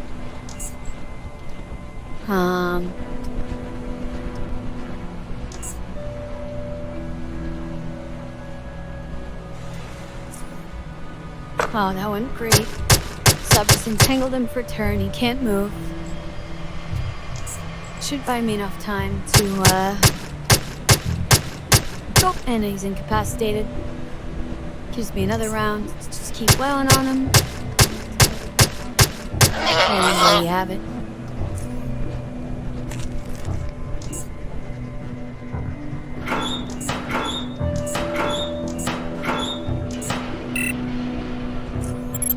So,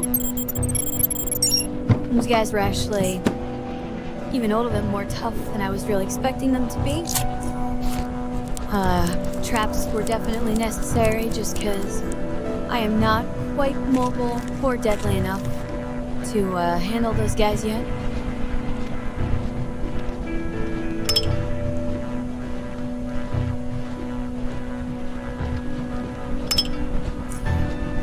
Oh, I was just fighting them with my jackknife too. That would explain part of why that was so rough. My damage was pretty low because instead of doing 16 to 34 base, it was 11 to 16 with half the crit chance.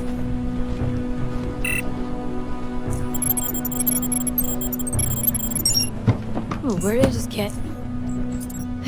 Nothing good.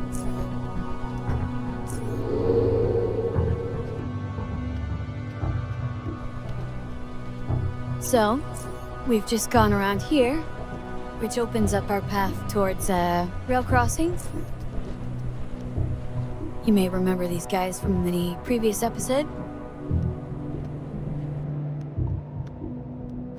They made the poor decision of walking my my path back to town.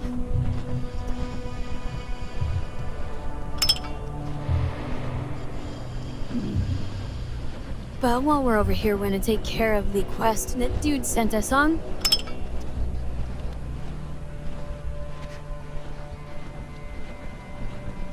You don't remember? The dude's quest is that he had a vision with something super important in a walker in a warehouse east of rail crossing. His advice was, it's gonna be full of traps. And if I want to die, I should make sure that I do not step on the traps. Dude is just so helpful. So, and he also mentioned the security box, narrative, just like the vision said. It's almost like dude has some kind of, way of seeing the future and shit.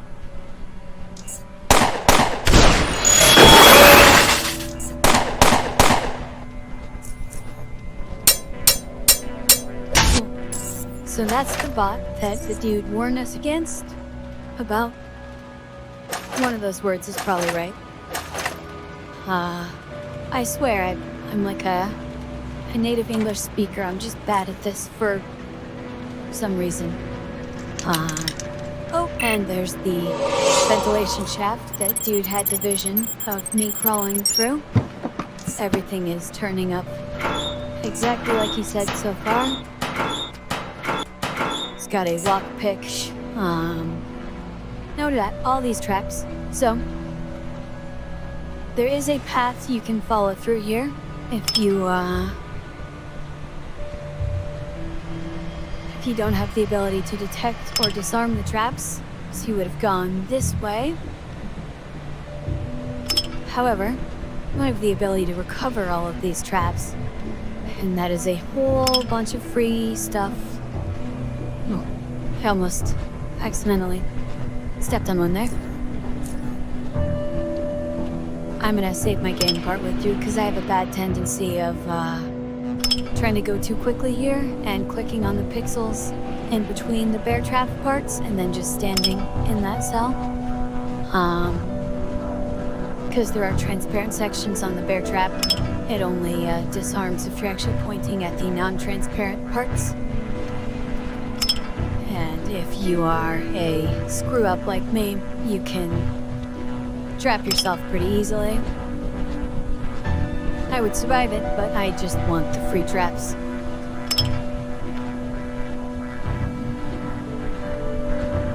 I guess I could also just be careful.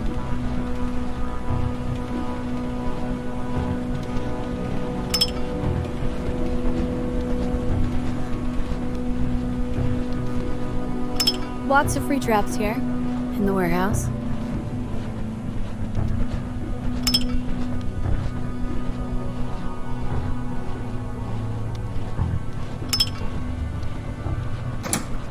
And then here's the lockers in the back room.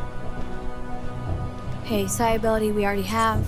And the treasure dude is looking for is 20 fucking bottles of mushroom brew.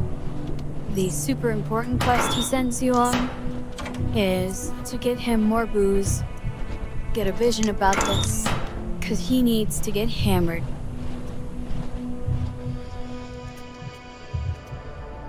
It's actually not the end of the dude quest line. There is more important stuff that will be coming up involving dude very soon. But not quite yet, because if I try to finish dude's quest at this point, I will just repeatedly get myself killed. And it's not a place you can easily get out of once you start. You kind of walked into dude's quest once it gets going.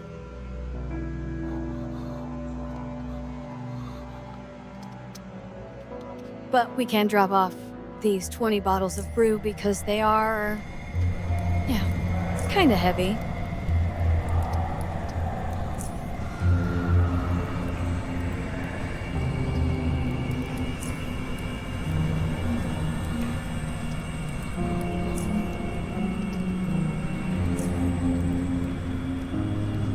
Should dude get to the booze and then collapses as he has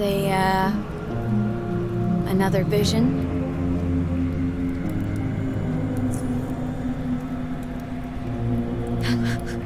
His descriptions are great. Homes we must find, caves we must reach. Like, seriously, a lot of walking, ingredients she must fetch. Journey, journey, journey.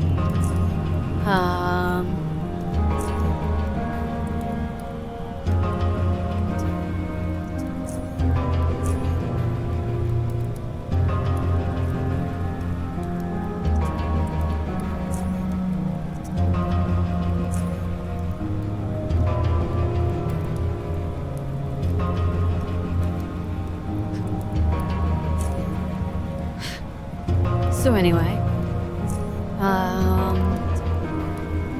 I need to do something first. Something more important than drinking, which boggles dude's very mind, but is what it is.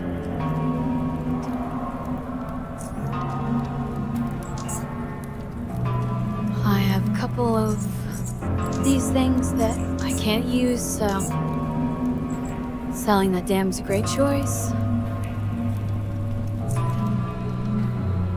Let's see here.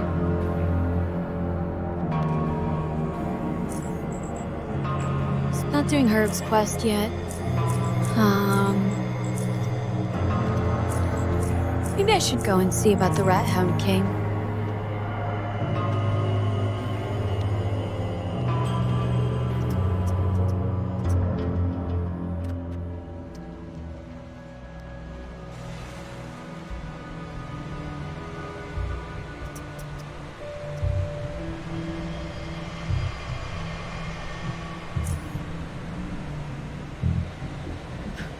So, the Rat Hound King is a trapper who has been giving Camp Hathor a lot of trouble. They have a dispute over trapping territory, and they've been, you know, killing each other and all that kind of stuff.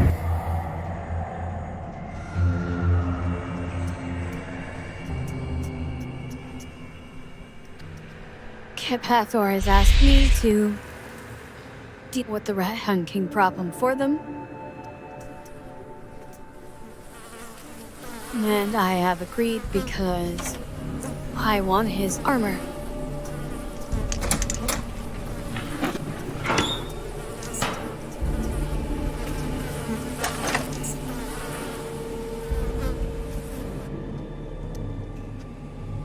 I'm probably going to wear the Rat Hound Gang armor for most of the game. That was a great throw. I successfully hit nobody.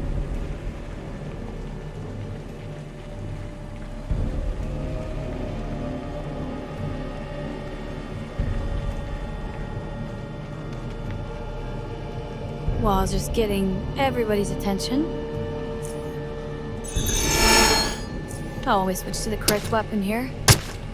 Okay, yeah, that was much better than that time I tried to kill them with a freaking jackknife. And it's good to know that I can win a fight with inferior weapons, but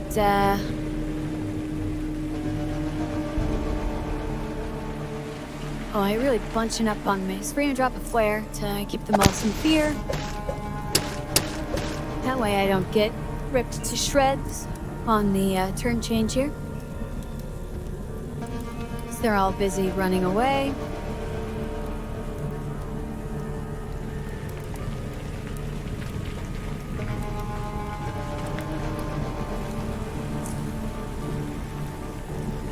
Go ahead and pass them. And just me down here. I didn't expect this cat would be able to do much to me.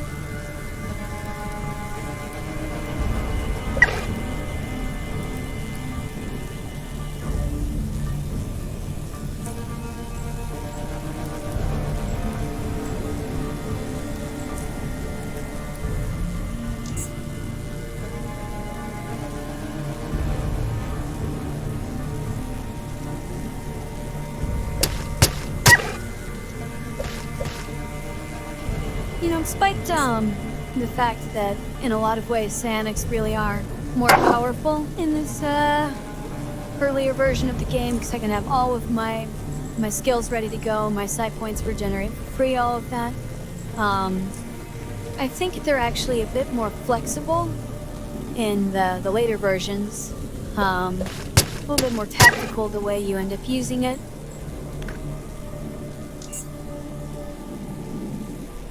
Another thing I miss about the 1.2 era game. Boy, there are just a bunch of these fellows. I think one of the things that's different is your psi regenerates faster, but only as long as you have your reserve filled.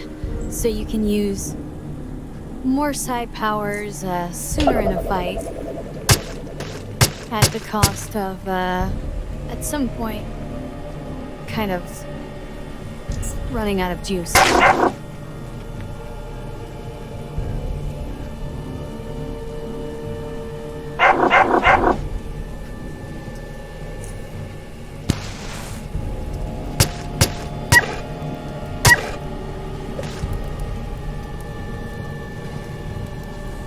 Put myself right between all these guys.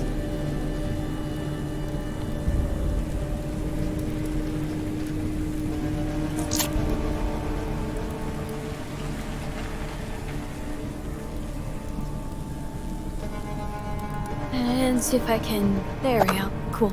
So he's entangled. He's not going to attack me this round. Still taking some bleed damage here.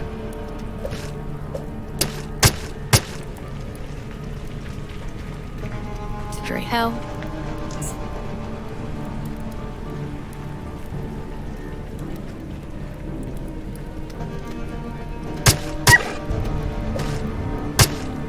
This is pretty cool. There was definitely, like Steven, 1 or 2 episodes ago, I was not at a point where I could really handle this as a stand-up fight. Whereas now these rat hounds are all my bitches.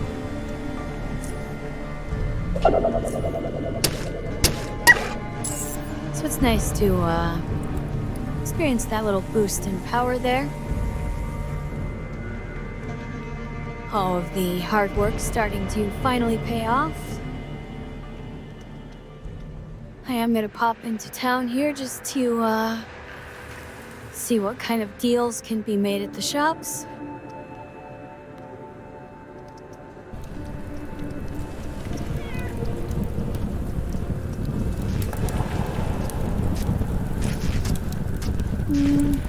Nothing much there.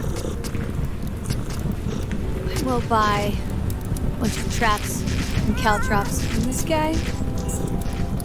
And also sell him as many of these as he'll buy. Once 5.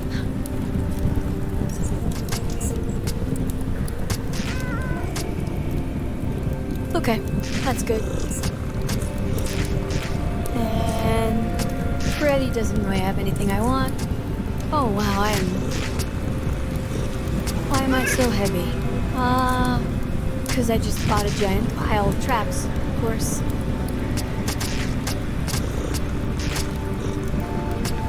Okay.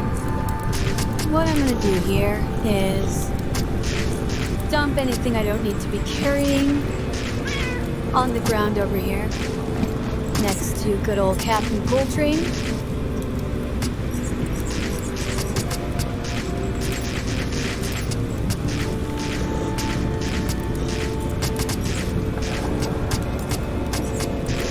That includes most of this ammo, including all those batteries I really don't need to have with me right now. I just have a massive amount of traps with me, so I'm going to leave almost all of my mines. I think I'm going to take just these frag mines with me, stash those. Yeah, that's a much lighter collection of gear there. And I am all set now. Ooh, almost all set. I've been meaning to purchase several consumable items, including psi boosters.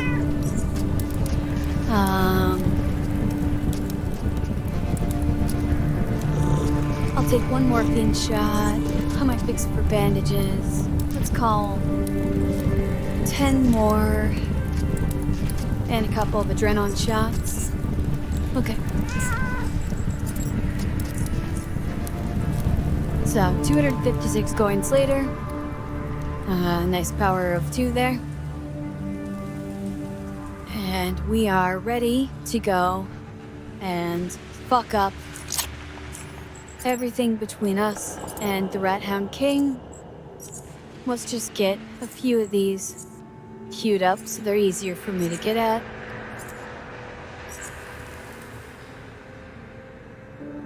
And since I've got so many of those, give myself a little agility bonus. Okay, so the Rat Hound King's territory is to the south of Camp Hathor, out here in Rat Hound Country, and finding him, dealing with that quest, that's what we're going to do in the next episode. But for right now, I'm going to call it here. So, thank you so much for watching.